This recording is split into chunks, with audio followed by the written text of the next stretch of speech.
Mutual ஃபண்ட்ல பணத்தை போடுறீங்களா? அதை ஸ்டாப் பண்ணிட்டு ஃபர்ஸ்ட் எமர்ஜென்சி ஃபண்ட்ல நீங்க பணத்தை போடுங்க. எமர்ஜென்சி ஃபண்டா? இதெல்லாம் புதுசா இருக்கு அப்படின்னு சொல்லிட்டு ஷாக் ஆகாதீங்க. எதிர்பாராத நேரத்துல நமக்கு வருமானம் வரலாற்றுனா கூட, ஒருவேளை நம்மளை வேலையை விட்டு தூக்கிட்டாலும் கூட இந்த மாதிரி ஒரு டைம்ல சமாளிக்கத்தான் எமர்ஜென்சி ஃபண்டை சேர்த்து வைக்கணும். இப்போ ஒரு எக்ஸாம்பிளுக்கு உங்க மாச சம்பளம் 25,000 ரூபாய். அத நீங்க வீட்டு செலவுக்கு 15,000 ரூபாய் ஒதுக்கி வச்சிடுறீங்க. என்ன ஆனாலும் சரி 15,000 சொல்லிட்டு வீட்டுக்கு நீங்க ஒதுக்கி வச்சிடுறீங்க. அதை இன்டூ 6 மாசம் அப்படின்னு சொல்லிட்டு நீங்க கணக்கு பண்ணீங்கன்னா 90,000 வருது. இந்த 90,000 நீங்க சேர்த்து வச்சா மட்டும்தான் இக்கட்டான சூழ்நிலை சமாளிக்க முடியாத டைம்ல கூட இந்த அமௌண்ட் வச்சு நீங்க மேனேஜ் பண்ணிக்க முடியும். இப்ப 6 மாசம் சேலரி மட்டும் எடுத்து வச்சுக்கிட்டா போதுமான்னு கேட்டேன். ஒரு நபரை பொறுத்த மாறும்.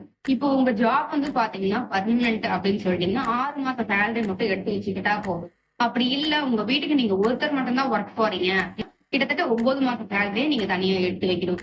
அப்படியும் இல்ல நீங்க ஒரு ஃப்ரீலான்சர் இல்லைன்னா என்டர்பிரனரா இருந்தீங்கன்னா உங்க 12 மாசம் சேலரியை எடுத்து ஒதுக்கி வைக்கிற மாதிரி வரும். எமர்ஜென்சி ஃபண்ட் மூலியமா நம்ம அமௌண்ட்டை சேவ் பண்ணிக்கிட்டு இருந்தா மட்டும்தான் ஒரு இக்கட்டான சூழ்நிலை கூட அந்த அமௌண்ட் நமக்கு ரொம்பவே யூஸ்ஃபுல்லா இருக்கும். சோ இந்த வீடியோ உங்களுக்கு ரொம்பவே யூஸ்ஃபுல்லா இருக்கும்னு நினைக்கிறேன். சோ இந்த மாதிரி யூஸ்ஃபுல்லான வீடியோஸ்க்கு நம்ம கோபிகா இன்ஃபோ சேனலை மறக்காம சப்ஸ்கிரைப் பண்ணிக்கோங்க.